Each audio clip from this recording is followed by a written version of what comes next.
जी नाज़रीन, पूरी सिंध जी पनवा किल में भी अॼु सिंधी सकाफ़ती हवाले से रैलियूं कढी वियूं आहिनि। पूरे शहर में सिंधी गीत गूंजी रहा आहिनि। पनवा किल जा नौजवान इन वक्त पुल ते पहुता आहिनि, जिते पंहिंजे सिंधी गीतनि ते रक़्स करे रहिया आहिनि, झुमरियूं हणी रहिया आहिनि ऐं सिंध सां सचाई जो सबूत ॾेई रहिया आहिनि। अचो त हितां जे जेके नौजवान आहिनि उन सां ॻाल्हि ॿोल कयूं त उन्हनि जो छा चवणु आहे अॼोके ईद जे ॾियारे सां।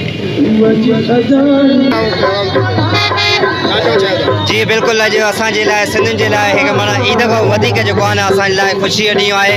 ऐं मां पंहिंजे सिंधी भाइरनि ऐं भेनरुनि खे इहो ई पैगाम ॾियणु चाहियां थो त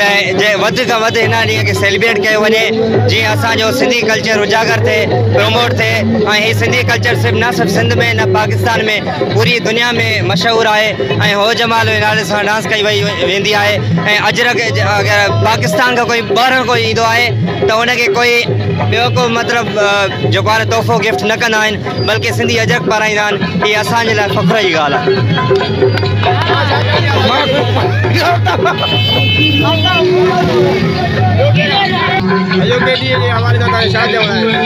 अॼु 6 डिसंबर असांजो एकता ॾियारो आहे, सिंध सकाफ़त ॾियारो आहे। ऐं असां तव्हां ॾिसी रहिया आहियो जोश ऐं जज़्बे सां मल्हाए रहिया आहियूं। ऐं असांजी क़ौमी ईद आहे, इनशाअल्लाह हिनखे असां सुठे नमूने सां मल्हायूं पिया। इनशाअल्लाह असांजी फ़ख्र जी ॻाल्हि आहे, असां सिंधी अजरक डे असां मल्हायूं था।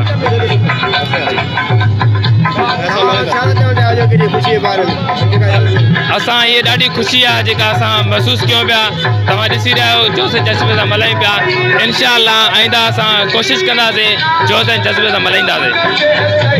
जेके सिंध जे ख़िलाफ़ साज़िश कई वेंदी त तव्हांजो उन बारे में छा चवणु आहे? असां उन साज़िश जे असां जेके साज़िश सिंध थी रहियूं आहिनि, असां उनजी मुखालिफ़त कयूं था ऐं असां उमेदु कयूं था त इनशाअल्लाह असांखे पूरा हक़ ॾिना वेंदा। महिरबानी। सबाझड़ा आहिनि मथे जा मोड़, सिंधी सबाझड़ा आहिनि मथे जा मोड़, अफ़ज़ल कबो तोड़ जेसियां आहियां जीअरो, सोहणा माण्हू ॿिया बि हज़ार सिंधी माण्हू पधेरा लखनि में सोहणा माण्हू ॿिया बि हज़ार सिंधी माण्हू पधेरा लखनि में सोहणा माण्हू, अदब हया जा आहिनि खज़ाना, हलो मियां हो अदब हया जा आहिनि खज़ाना, भले पुछी करे पकवो यार सोहणा माण्हू ॿिया बि हज़ार सिंधी माण्हू पधेरा लखनि में सोहणा माण्हू, टोला टोला तो पियो ॾिसां छो सिंध खे विराइण जूं ॻाल्हियूं तो ॿुधां, टोला टोला थो पियो ॾिसां छो सिंध खे विराइण जूं ॻाल्हियूं तो ॿुधां, मां टोटा टोटा थी वेंदुसि पर सिंध खां धार न थींदुसि, न देशी रज़ा को गुज़ारे वियो वा, न देशी रज़ा को गुज़ारे वियो वा, छो तो सिंध खे विराइण जूं ॻाल्हियूं तो करी। ॿुधायूं पिया छो त असांजे शहरनि जो सरताज आहे, सिंधड़ी जो सरताज ऐं असांजो दुआगो आहे। फरमाए थो अवल अलाह अलीम आला आलम जो धणी, कादिर पंहिंजी कुदरत सां क़ाइम आहे क़दीम, वाली वाहिद वहदहू राज़िक़ु रब रहीम, सो सराहया सचो धणी चई हमद हकीम, करे पाण करीम जोड़ियूं जोड़ जहान जी, जोड़े जोड़ जहान जी जॾहिं जोड़ियाई, ख़ामद ख़ासि ख़ल्क़ मोहम्मद मुकाई, कलमो तंहिं करीम ते चिटो चयाई, अना मौला कंत महबूबी ईअं उतां ई ॾिखे ॾिनाई ॿई सराहूं सैयद खे, जोड़े जोड़ जहान जी कयाई पाण धणी परवार, हामी हादी हाशमी सरदारन संदो सरदार सुहे साबर सथ में मंझ मस्जिद मणियादार चारे चङा चौधार हेकांदा हबीब सी चंड तुझी ज़ात पाड़िया की मां पिरीअ सां तूं अछो मंझरात मुंहिंजो सॼण सदाई सोजरो चंड चोॾींहं रात जो सव सव करे सिंगार ते पाड़िया की मां पिरीअ सां जे हीला करे हज़ार तुंहिंजी सभु ॼमार मुंहिंजे दिलबर जो दम हिकिड़ो चंड चवां सचो जंहिं मठो मूर मां भाईं कॾहिं उभिरे थोरो कॾहिं उभिरे गचो जो मोह में भरे ई मचो सो पदम पिरियां जे पेर में मूना तूर सीना सदा सनासियुनि सजे में सैयद लसीफ़ चबे गोॾा गोदड़ियुनि फ़खान का बगो सैन औ अदना नागा ईअन मन कुलमन अलैहा फानी बाक़ी की न बचन अलाह वलीना मनु युखरज मिन ज़ुल्मात इलन नूर अहिड़ी पर पुरन खर मूसा साइका जोगी जुंग जलन माज़ा ग़लब सर वमा तगा अहिड़ी रवश रवन मुशाहिदो महबूब जो ते आंदो आदेसियुन बी युबसिर बी यसमा बी विसाल वेहन बी यमशी बी यंत कहिड़ी चाल चलन सैयद जय संजुन तूं कल पुछे तन कहिड़ी पोखड़ीअ थिए त पोख न त वेंदे मुंद चढ़ी पाणी थींदी पोइरो सड़ी थींदी सोग जिथे लुणंदो सारो लोग मथां सेके हिकु संग लाइ जागी जन यादि कयो सारी राति सुबहान उन्हनि जी अब्दुल लतीफ़ चवे मिटीअ लधो मान कोणे कनि सलाम जे आगाह अची उनजी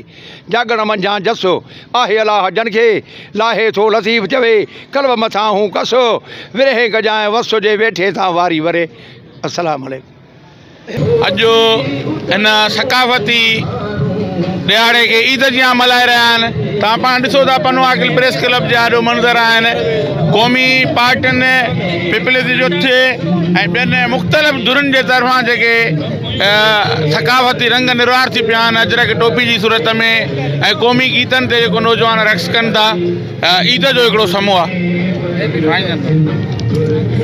सिंध जी सोना अबाजरा माण्हू धरती जी ख़ुशबूअ खां वाक़ुफ़ु आहियूं धरती जी ख़ुशबूअ खां वाक़ुफ़ु आहियूं तॾहिं त सिंधी नाज़ सां सॾायूं जीअं सिंध अॼोकी असांजो सकाफ़ती ॾींहुं 5000 साल पुराणी असांजी सकाफ़त ऐं असांजी सिंध जी सकाफ़त हमेशह अमन प्यार मोहबत ऐं भाईचारे जो सबक़ु ॾिनो आहे। इंशाअल्लाह ईअं ई अॻिते असां सभई सिंधी हिकु थी करे वफ़ाक़ खे इहो ॿुधाइणु चाहियूं था त सिंध जी ज़मीननि ॿेटनि ते कब्ज़ा ये नामंज़ूर तव्हांजा कब्ज़ा असां कॾहिं बि कंहिं बि सूरत में बर्दाश्त न कंदासीं। जीअं सिंध असांजो इहो चवणु आहे त 6 डिसंबर असां सिंधी हिनखे पंहिंजी क़ौमी ईद सम्झूं था। हिन ॾियारे जी मुनासिबत सां असांजी जेका रैली जो उनवान आहे हिकु सिंध हिकु सकाफ़त ऐं सिंध जा ॿेट सिंध जी मिल्कियत आहिनि ऐं असां हिन रैली जी तवसुस सां असां वफ़ाक़ी गवर्नमेंट जी जेको नापाक इरादनि जी मज़म्मत कयूं था जेके ॿेटनि ते कब्ज़े वारो सदारती आर्डिनेंस जे ज़रिए जेको हिकिड़ो नापाक ऐं अज़ाम जे ज़रिए सिंध जे ॿेटनि ते कब्ज़ो करणु चाहे थी असांजी भरपूर मज़म्मत कयूं था। ऐं हुन सां गॾोगॾु मां ख़ालिद मक़बूल सिद्दीकी जेको कराची जो गुंडो आहे जेको सिंध जे असांजे सिंधी ऑफिसरनि खे धमकियूं ॾिए थो असां उन खे बि ॿुधाइणु चाहियूं था सिंध तुंहिंजे पीउ जी जागीर न आहे हे सिंध असां सिंधियुनि जा सिंधी वारिस आहियूं। असां सिंध में क़ौमी गीत रक़्स करे रहिया आहिनि अवां जो मौक़े ते छा चवणु आहे सर असांजो हिन मौक़े ते सर इहो ई चवणु आहे त इहो हिकु माना इवेंट आहे हिन में इहो न ॾिसणो घुरिजे त भले हिन में सिंधी आहिनि या मौजर आहे अंग्रेज़ आहे कोई बि आहे हे असांजो सिंध जो सकाफ़ती ॾियारो आहे त असां दावत था ॾियूं एज़ अ सिंधी थी करे त तव्हां सभु अचो भले हुन में मुहाजर हुजे जेको बि हुजे असांखे हुन में कोई मसइलो न आहे सभु अचो असांजी ख़ुशी थींदी असांजे इवेंट ते सॼो असां कोई शिरकत था करनि जीअं सिंध। थैंक यू शुक्रिया। जोश जिन तव्हां ॾिसी रहिया था पूरे पनवाकिल में जोश ऐं जज़्बो मल्हायो पियो वञे हिन वक़्तु जेको आहे सो पनवाकिल प्रेस क्लब जे अंगण ते सफ़ा रैली आई आहे जेके हुन सां ॻाल्हि ॿोल करे चऊं था असां हिकु सिंध आहियूं सिंधी खे धार न ॾींदासीं जेको सिंध में मेरी अखि करे ॾिसंदो असां उनजी अखि कढी वठंदासीं। कैमरामैन मुबीन करोड़े सां गॾु अयाज़ कलोड़ो सोच टीवी पनवाकिल। सब्सक्राइब कयो हमारे पंहिंजो चैनल सोच टीवी के बेल आइकन के दबाएं कदें भी न विसारींदा। सब्सक्राइब करें आपके अपने चैनल सोच टीवी को और बेल आइकन पर क्लिक करना ना भूलें। Don't forget to subscribe our channel Soch TV and press the bell icon.